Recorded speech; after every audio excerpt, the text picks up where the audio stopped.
But what you have to know is that grain is not helping you. That grain is about to make you look pretty silly, okay? It makes the best players in the world look silly.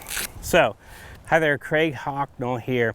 I'm out here at the short game area, and I just wanted to give you a quick pointer on how to address this type of chip shot. So we have a super tight lie. I mean, look at that. These are kind of like putting green speeds on the side, but you can tell with the slope that the grain is going to be growing down the hill. When the grain is growing down the hill, this is what happens. I don't know if you can see that. I'll drag this a little bit further up. So you can see as I drag the wedge up there, all the grain was snagging my wedge. So here's what happens. We're faced with this situation. It looks great. It looks nice and tight. But what you have to know is that grain is not helping you. That grain is about to make you look pretty silly, okay? It makes the best players in the world look silly. So, if you have a shot on an uphill slope like this, where the grain is against you, maybe you've got a little bit of green to work with. It's not that bad. I've got, 50 feet or so between the edge of the green and that hole location. Well, don't go for the trusty 60 degree. You don't want to use your normal 60 degree, and here's why. When you have to use your normal 60 degree, you're going to have to increase your club head speed because you know it's going to check. Now, it's a fun shot. You can kind of hit down on it, pinch it up there, have it 1 or 2 hop and bite, but it's really not the percentage play, because even at the club head speed that you're going to create, you can easily stub this shot and you'll just hit it a yard, and then it'll roll back off the green and go all the way down here. So what you want to do is take your trusty 50 degree instead of your 60 degree. You can do this also with a pitching wedge. But the reason why I like my 50 is because my 50 is this Jaws wedge. It's kind of a bladed style wedge that matches all my other wedges. When I get to my pitching wedge, it's a little bit more of an oversized. I use the Apex TCB, which has a weight port and a little bit more of a perimeter weight on the back. I like to use more of a dead feeling in these wedges around the green. So here's what you do. Now that you have your 50 degree, you don't have to swing hard, right? So if you don't have to swing hard, your back swing or putting stroke of length can basically stay down here below the height of your knees. If your backswing stays below the height of your knees, your tack angle back into the ball is going to be very shallow.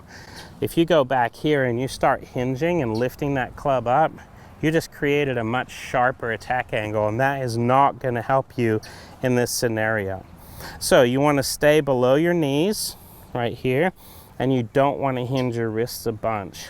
So when you're in this position, you want to be able to clip it clean. So I'll give you a quick little tip on how to ensure that. Do not try to go straight back and through. The straight back takeaway is actually a more upright takeaway. If I let the club follow my hip turn, and I again try to keep the club below my knees, but I go ahead and let the club come to the inside, what that's going to do is it's going to have a more rounded follow through for me. That rounded shape is much more shallow versus the straight back. So as you're thinking, keep that club below your knees, go ahead and let it follow your hip turn so that it shallows out and goes around. If you have a hip turn on the backswing around here, you're going to want to have a hip turn on the follow through.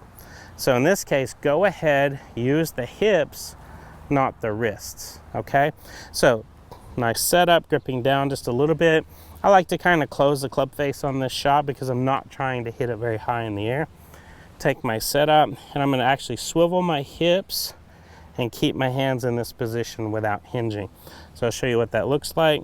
Kind of swivel, swivel, right? As I swivel, swivel, I've kept it extremely shallow. There's really no divot to speak of there. And I was also able to kind of swing with the hillside and just kind of sweep it up the hill. So I'll show you what that looks like again. Kind of like swivel, swivel, right? Accidentally hit that a little thin, which you're going to do because the alternative, a little fat, makes you look even more silly when you chunk it here and it rolls down the hill. So try one more, see if we can get a little bit closer to the grass.